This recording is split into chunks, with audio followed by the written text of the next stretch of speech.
India's big warning to Pakistan.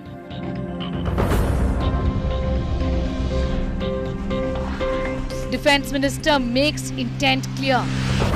देश के ऊपर आंख उठाने वालों को मुंहतोड़ जवाब दूंगा। जैसा आप चाहते हैं वैसा होकर रहें। Prime Minister Modi meets top defense officers.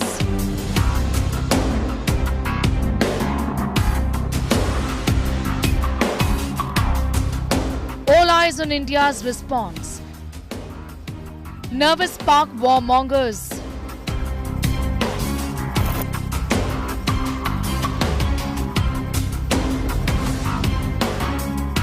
India's Pakistan punishment. Big focus on 5 Live.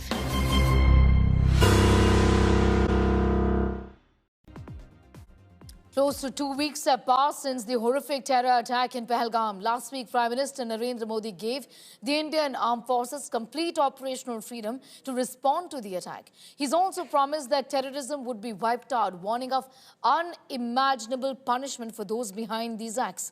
Home Minister Amit Shah echoed this commitment, vowing to avenge the cowardly attack and emphasizing that the world stands with India in its fight against terrorism. Defense Minister Rajnath Singh further highlighted Modi's leadership, calling it decisive and unyielding.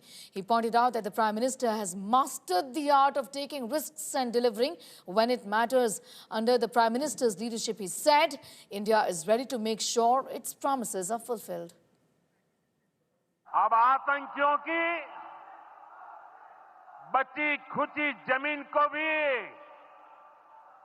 मिट्टी में मिलाने का समय आ गया है. India making it clear there will be definite punishment for Pakistan for killing innocents in Pahalgam. After Prime Minister Modi's big assertion that India will pursue terrorists to the end of the earth, comes a big vow by Defense Minister Rajnath Singh, who said that the response India has been waiting for will definitely be delivered by Prime Minister Modi. साथियों, एक रक्षा मंत्री के रूप में मेरा दायित्व है कि मैं अपने सैनिकों के साथ मिलकर देश की सीमाओं की सुरक्षा सुनिश्चित करूं और मेरा यह दायित्व है कि अपनी सेना के साथ मिलकर देश के ऊपर आंख उठाने वालों को मुंहतोड़ जवाब दूं. Days ago, Home Minister Amit Shah had vowed that India will use all means to punish Pakistan terror audacity, with a chilling "chun chun ke marenge" promise. मैं सभी आतंक फैलाने वालों को कहना चाहता हूं कि लड़ाई का अंत नहीं है.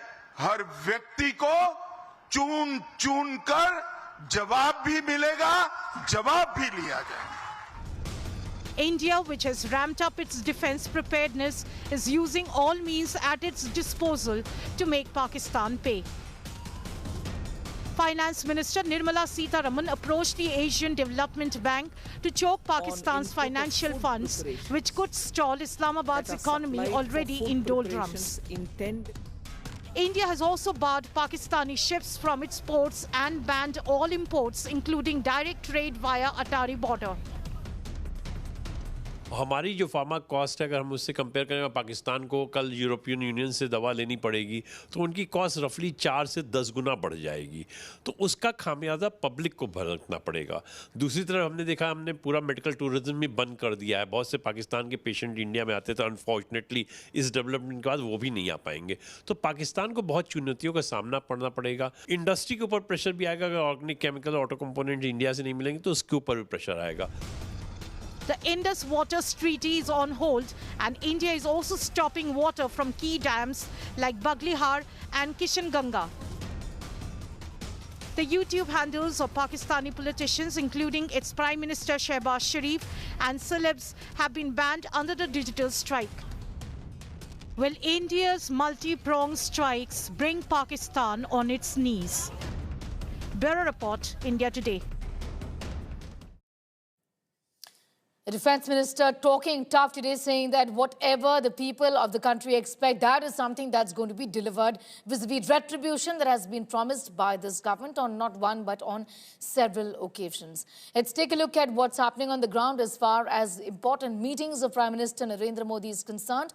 Today, the Prime Minister met Defense Secretary. Defense officials met with the Prime Minister Narendra Modi, briefing him about the current situation. Remember, important meetings that also happened over the weekend. On Sunday, the Prime Minister met the Army Chief, AP Singh, and on Saturday, which is the 3rd of May, the Prime Minister met with Navy Chief Admiral Dinesh K. Tripathi.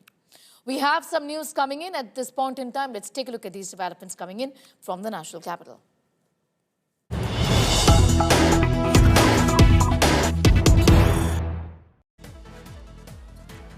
Prime Minister Narendra Modi has reached the Prime Minister's office. He is there after meeting the Defense Secretary. Piyush is with us for the very latest on that. Piyush, give us a sense of what is expected, given that the Prime Minister just today had met with the officers of the Defense Secretary and the other officers of the Defense Ministry.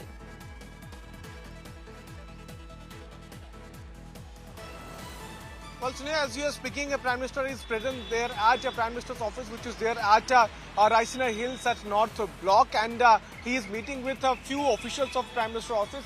What we are learning is that in this meeting, National Security Advisor Ajit Doval could also take part, but what we are also given to understand is that Prime Minister is going to stay there at Prime Minister's office for the next 2.5 hours. So it's going to be a long drawn meeting there at Prime Minister's office. And remember that earlier in the day, Prime Minister also met with the Defense Secretary RK Singh at his residence. And in the last more than 1 week since Pahalgam attack, we have seen how PM Narendra Modi holding series of meetings. He had cut short his Saudi Arabia visit, and the moment he landed in Delhi, he was briefed by NSA Ajit Doval, Foreign Minister S. Shankar, and other top officials from Foreign Ministry.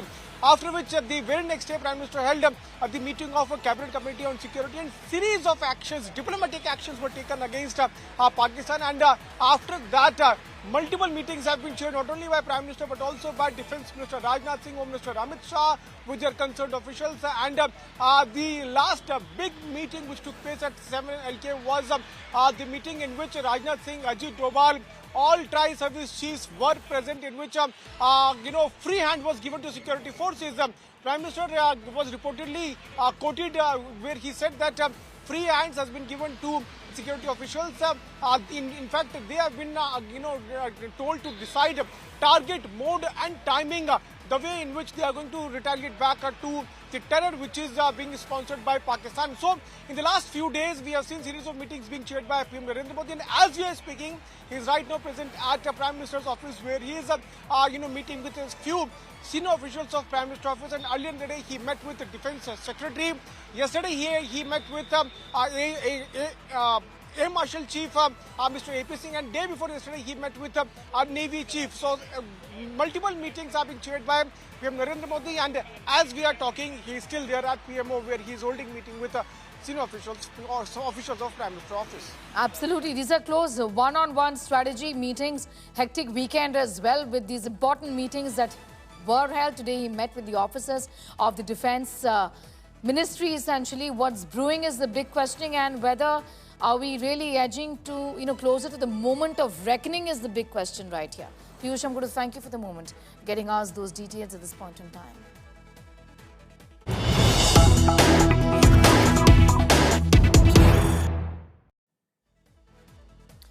More news coming in. The Russian president is expected to visit India for the annual summit between both countries later this year. The Ministry of External Affairs has said President Putin called Prime Minister Narendra Modi and strongly condemned the terror attack in Pahalgam. He conveyed the deepest condolences on the loss of innocent lives and expressed full support to India in the fight against terrorism. He's emphasized that the perpetrators of the heinous attack and their supporters must be brought to justice. I'm going straight across to Shivani for more details in that story at this point in time. Shivani, what more can you tell us as far as this meeting is concerned? We have a statement from the Ministry of External Affairs, importantly conveying the message that was sent out by the President of Russia. Sneha, today Prime Minister Narendra Modi held talks with the President Putin, and it was a very elaborate talk that happened. It was majorly concerning about the Pahalgam attack, and Prime Minister Narendra Modi not only briefed President about what has happened and how India is moving ahead with its long-term strategy against terror, and President Putin not only condemned the act of terror that happened in Pahalgam, but he also said that India has all the right to take action, what it thinks is right. And in this conversation, Prime Minister Narendra Modi also said that he is not able to visit Moscow for the Victory Day parade, because remember on 9th of May he had to visit there, but due to the situation, the evolving situation, he had to cancel his plan, and then the Defence Minister also could not visit, and another representative will be there. The MOS Defence, in fact, will be there for the Victory Day parade, and Prime Minister Narendra Modi extended his invitation to President Putin for the summit here, for the annual summit, for which President Putin would be coming to India later this year. He is expected to visit India, and this phone call means more than just a conversation, Sneha. This is how Russia stands with India in this time when India is preparing to hit the terror nexus hard, and this also strengthens the ties between both the nations, both the leaders, the bond between both the leaders, and how Russia is a strong support in India, for India, in its fight against terror. All right, I'm going to thank you for the moment. Getting in those details is Shivani tracking that big story for us. Now, 12 days since the Pahalgam terror attack, India isn't staying silent. In the days since the deadly strike, India has launched a series of diplomatic offensives aimed straight at Pakistan. Pakistan is rattled, appealing to the West to mediate peace. Now the European Union foreign policy chief has called on India and Pakistan to show restraint, warning that escalation doesn't help. External Affairs Minister S. Jaishankar hit out at Western hypocrisy. In a sharp retort, he made it clear that one must preach only what they practice, adding that India isn't looking for lectures but equal and respectful partnerships. Well, look, when we look out at the world, Samir, we look for partners. We don't look for preachers. Particularly preachers who don't practice at home what they preach abroad. Europe, I think, has entered a certain zone of reality check. Now, whether they are able to step up to it or not, it's something we will have to see. But from our point of view, if we are to develop a partnership, there has to be some understanding, there has to be some sensitivity, there has to be a mutuality of interest, and there has to be a realization of how the world works.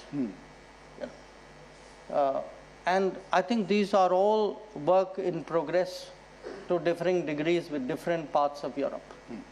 So some have moved further, some a little bit less.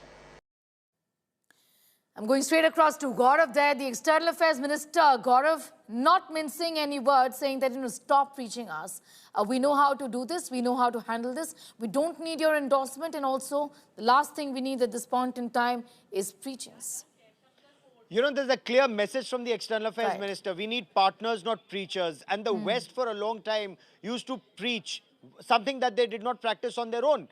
They used to preach dialogue and diplomacy, even to deal with a radical Islamist terror state like Pakistan, or to deal in the past many times when India had to deal with the situation along the line of actual control. But what did Europe do when there was a conflict between Russia and Ukraine? They immediately, scaled it up and provided weapons to Ukraine to combat Russia. So the External Affairs Minister says two things. One, when it came to China and LAC in the past, that at least India wasn't advising what the West had been advising India to do more trade, but that was in the past. In this case, India is very clearly saying that you need to realize our realities. When those Pakistani terrorists come to Pahalgam, they single out tourists, ask them their religion, and then they massacre those who are Hindus and let go those who are Muslims. It's a very clear signal that the radical Islamist terror state is sending out. And these are not just non-state actors, these are actors that are backed by the Pakistani state. India's very clear appreciation of the situation is that people, radical Islamists like Asim Munir, are complicit in this. Now, clearly, there cannot be a dialogue between a perpetrator of terror and a victim of terror to find a solution. where India has been a victim of terror for over 4 decades. Pakistan has followed the same playbook.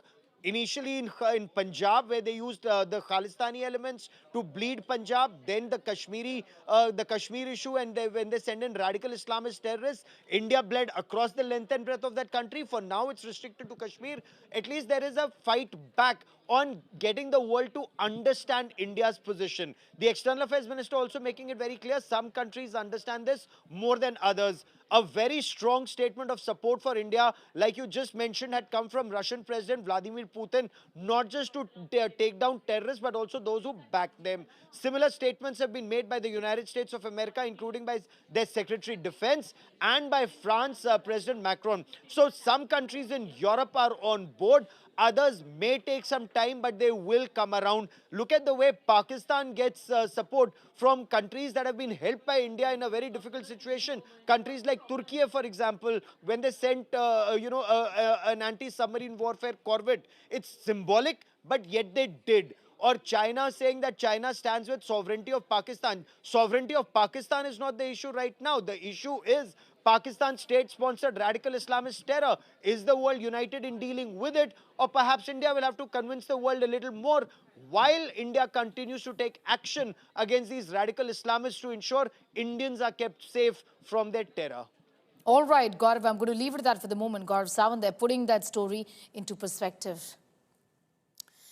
And even as tensions between India and Pakistan continue to escalate, India continues its diplomatic strike against Pakistan, with sources telling us that India could be soon approaching terror funding watchdog FATF, which is the Financial Action Task Force against Pakistan.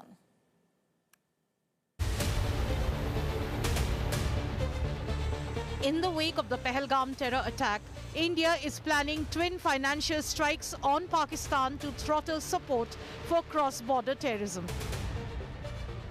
Sources say that India is likely to actively pursue getting Pakistan back onto the Financial Action Task Force, or the FATF grey list.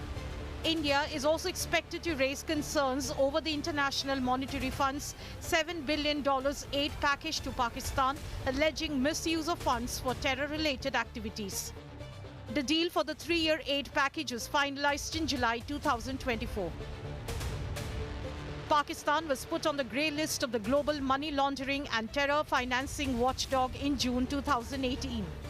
Pakistan was removed from the list in October 2022 after it committed to curb terror funding. Because of being put on the FATF grey list, Pakistan suffered losses amounting to $38 billion between 2018 and 2022. If reinstated, the FATF grey list status will increase scrutiny on Pakistan's financial dealings, potentially restricting foreign investments and capital inflows into the country.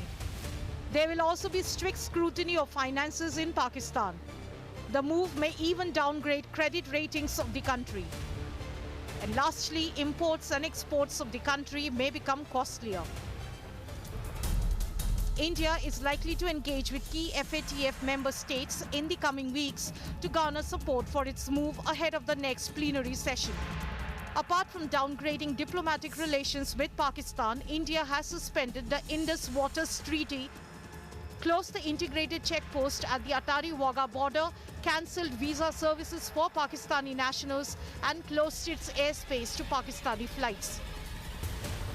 The centre has also banned 16 Pakistani YouTube channels and blocked the Instagram accounts of Pakistani stars. After the Pahalgam attack, multiple global voices have come India's way, and global partners are acknowledging that Pakistan has been involved in terror attack in Pahalgam. India will be formally going and pushing Pakistan to the grey list with the help of the global partners of FATF. This is Shivani Sharma with camera person Abhishek Singh for India Today. All right, let's tell you about the numerous times that Pakistan has violated ceasefire in Nowshera on the 4th of May. This is what happened, violation of ceasefire, and it's been endless since. Again on the 4th of May, in Kupwara and Rajouri on the 3rd of May, in Sundarbani on the 3rd, Mendhar sector on the 3rd, in Aknoor on the 2nd, in Uri on the 2nd again, 2nd of May, Kupwara on the 2nd, and Aknoor, Poonch on the 1st of May. Nowshera too saw violations by Pakistan on the 1st of May. Kupwara again on the 1st of May. In Pargwal, the international border, on the 30th of April. 7 days after the attack in Pahalgam. On the 28th of April, we saw this happen in Kupwara again. In Neelam on the 26th of April. In Kupwara again on the 27th. Lipa Valley saw violations on the 24th of April. Tutmari Gali on the 26th of April. Baramulla on the 28th of April. Uri on the 22nd of April. Pahalgam terror attack, remember, took place on the 22nd of April. Poonch again saw violations by Pakistan on the 27th. Nowshera on the 29th of April. Sundarbani, like I said, on 29th. Aknoor on 28th and 29th. Pakistan, meanwhile, continues to violate these violations actually for the 8th consecutive day.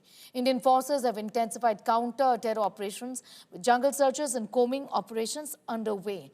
Additional troops are deployed and 25 overground workers or OGWs have been booked under the Public Safety Act. Over 250 people are under surveillance as villagers demand firm action against Pakistan. India Today's Shivani Sharma brings you this exclusive ground report from Naugam sector in Jammu and Kashmir.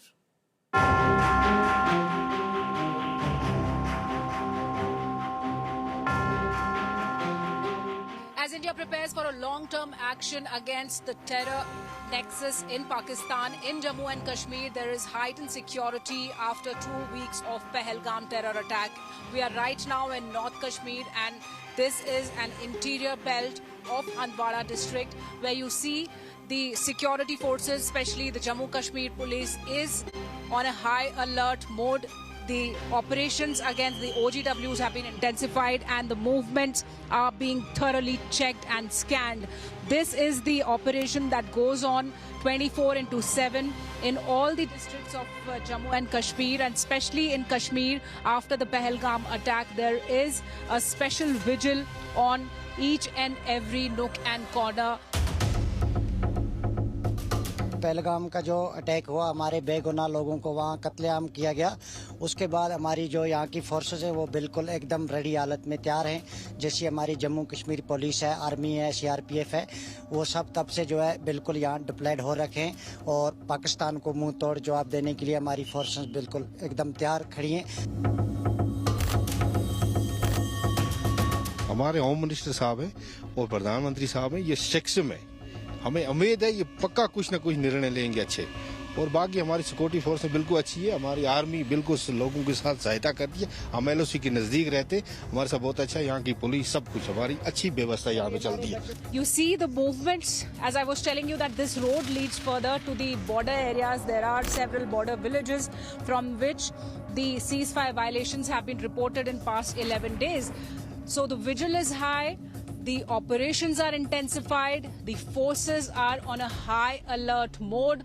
Any kind of movement is being checked thoroughly, and more than 25 OGWs, the overground workers, have already been detained only in Handwara, and 250 suspects are also under scanner. So the operation goes on. And one more important thing, Handwara has been a place where the IED was also neutralized a few weeks back by the security forces.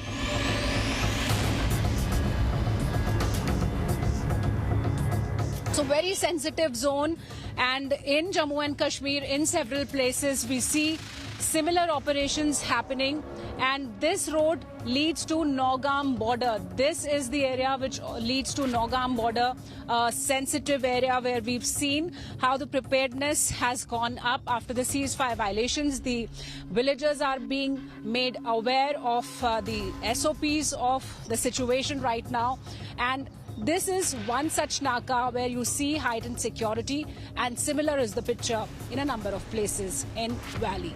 This is Shivani Sharma with camera person Nasir Aziz Khan for India Today from Handwara. I'm going straight across to Shivani, getting in more details of the story, joining us from Ground Zero at this point in time.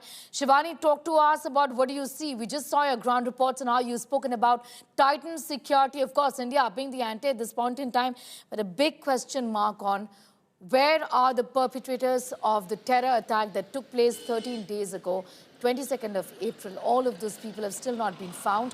Give us a sense of what are you picking from the ground right now? Sneha, where we are reporting from right now is the interior of Kashmir. We are visiting currently the North Kashmir side where the ceasefire violations have already taken place since last 11 days. We've reported from those villages. We've spoken to these villagers. They say that they have been hearing and witnessing the ceasefire violations. And when we talk about the search operations that are going on 24/7. It has highly intensified here. Sneha, when we talk of the Pahalgam perpetrators, the police and the other security agencies along with the army, the forces are on a lookout for them. And the combing operations are going on. But in all the other places in Jammu and in Kashmir, the OGWs are being hit hard, the suspects are being checked, and the intense operations are going on. There are certain directions from the government and from the army, the security forces, not to reveal the movement and not to reveal what's actually currently happening. So we have to be cautious while reporting. But I must tell you that this is one of the biggest operations against terror that's taking place on ground here in Jammu and Kashmir. We also see how the Army, the Navy and the Air Force have been preparing for a long-term strategic action against terror. They've been speaking to Prime Minister Narendra Modi. They've been telling him the progress, briefing him about what are the plans. And this whole plan is under process. And while this is under process, everybody wants to know when the action will take place. So the assurances are also coming from the Prime Minister and from the Defence Minister in different statements. As we've heard Defence Minister saying that he's bound to give a karara jawab, a muh-tod jawab. So all this is happening on ground where we are reporting from. We are seeing action against terror. We are seeing intense combing operations and CASO drills that are happening in the jungles of Jammu and Kashmir, where the security is heightened. India is responding to the ceasefire violations along the line of control, while the preparations are still on for a strategic action against terror. All right, I'm going to leave it at that for the moment. Shivani getting us up to speed with those details as far as action on the ground is concerned. She's telling us about how security has been tightened across this entire region. And staying with this, major water crisis is now unfolding across Pakistan. After suspending the Indus Water Treaty, India is now resuming 6 stalled dam projects. This move comes just a day after India blocked 2 key dams on the Chenab River for Pakistan. Take a look.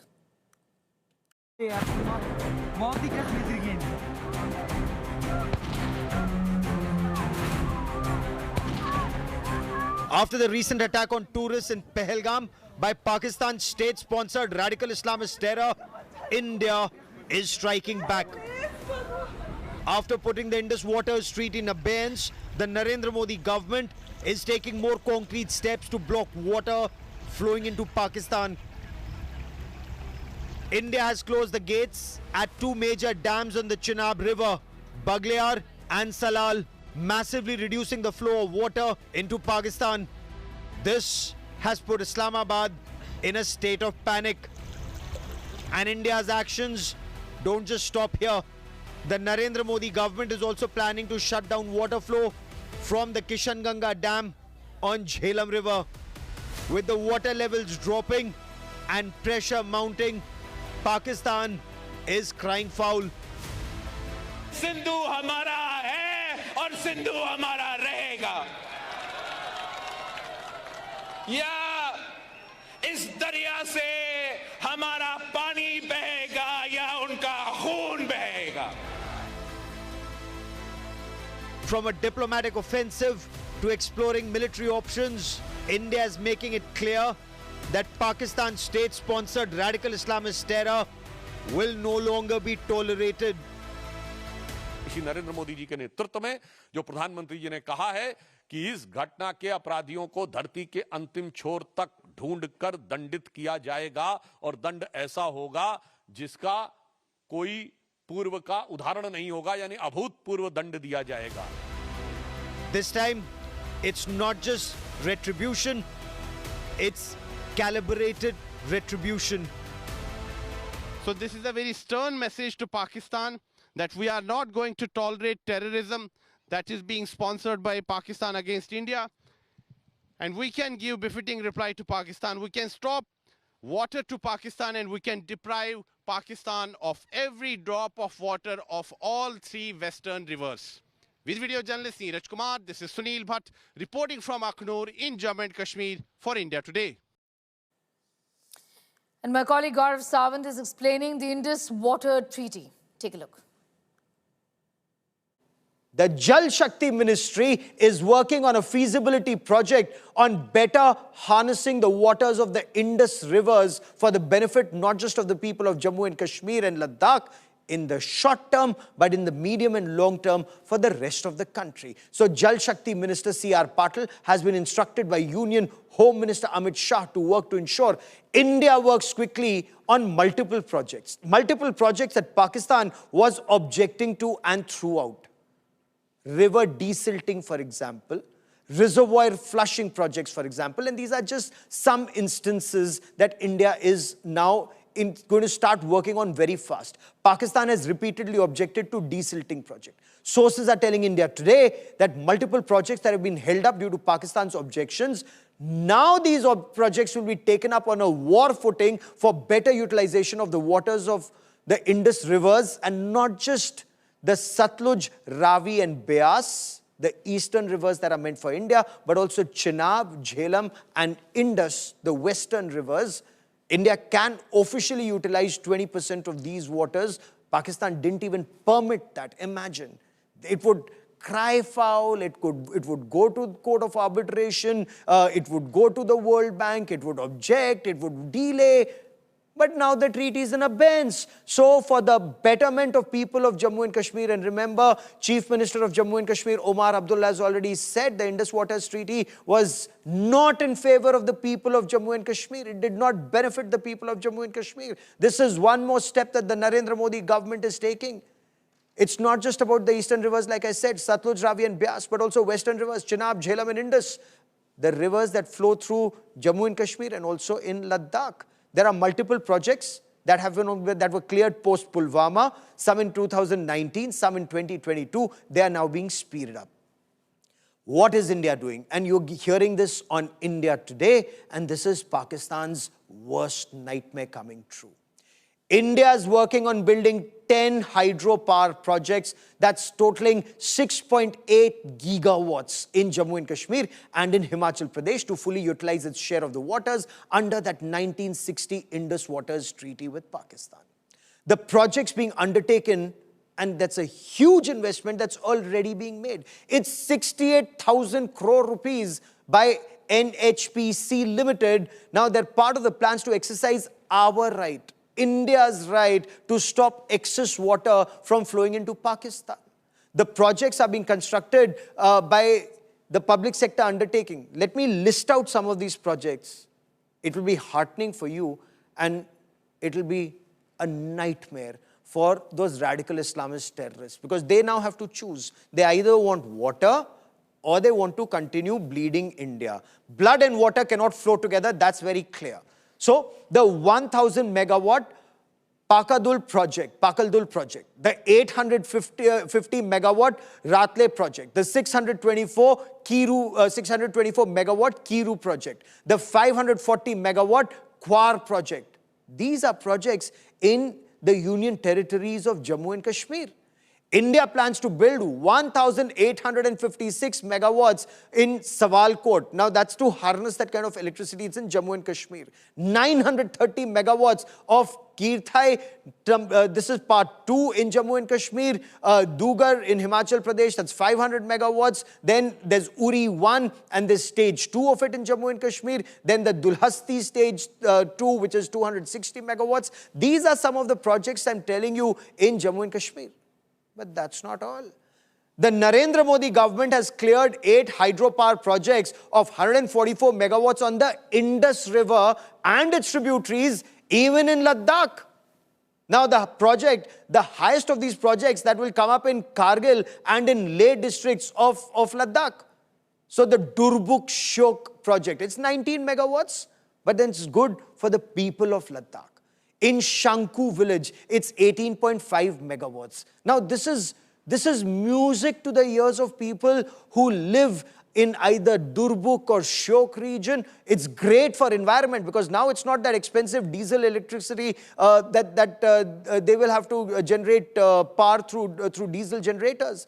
Whether it's the security forces, the army that's deployed there, or the locals, they can get water from the Indus rivers, electricity from the Indus rivers and the tributaries. Shanku, for example. Nimu project, Nimu chilling project, 24 megawatts. Rongdo project, 12 megawatts. Ratannag, it's 10.5 megawatts hydropower project that's been cleared for Leh. The Mangdum Sangra projects, again 19 megawatts. The Kargil Hundarman, it's 25 megawatts. Imagine how this will be a game changer for the people of Ladakh, of Leh, of Sanku, of Minji, of Kargil. It's amazing what will happen, and there is no Pakistan that can object to it anymore. They've been cleared for the Kargil region. It's a huge step that's been taken. So under the Indus Waters Treaty, when Pakistan was granted waters of the Western River, Indus, Chenab and Jhelum for unrestricted use, India was granted the Eastern rivers, Ravi, Beas and Satluj. India gives 80% of the Western River water for Pakistan. It does not even harness the remaining 20%. Now there are plans, some already there, some that are now going to be speeded up. What is the advantage that India now has? And I want to explain this to you. You're looking at those projects, you're looking at the Eastern River projects, and look at the Eastern River projects closely. The Satluj, Ravi and Beas.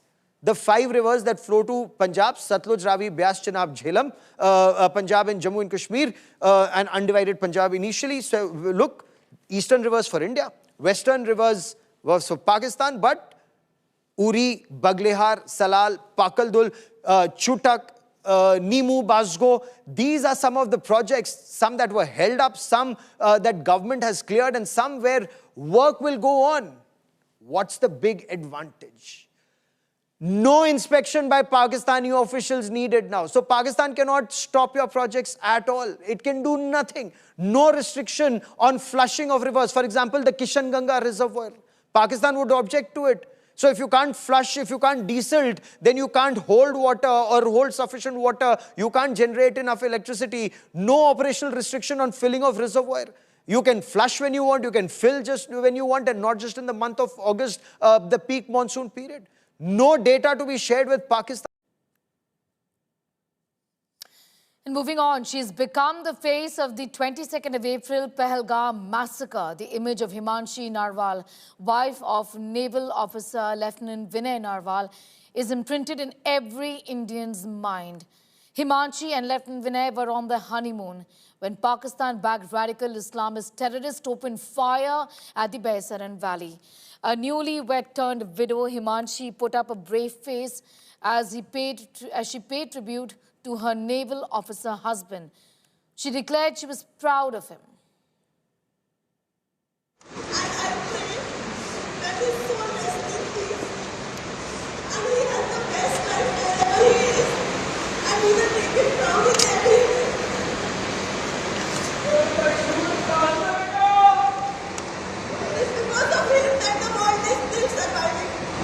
And we should all be proud of him in every way.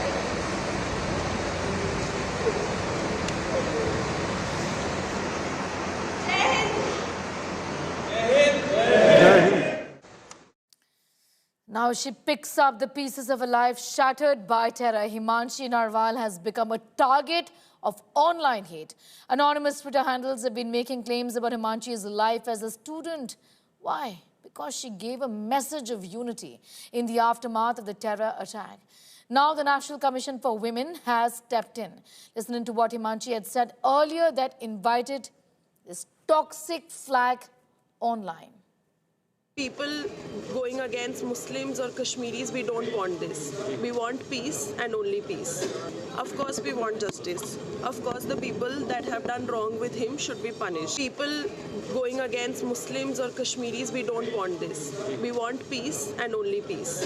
Of course, we want justice. Of course, the people that have done wrong with him should be punished.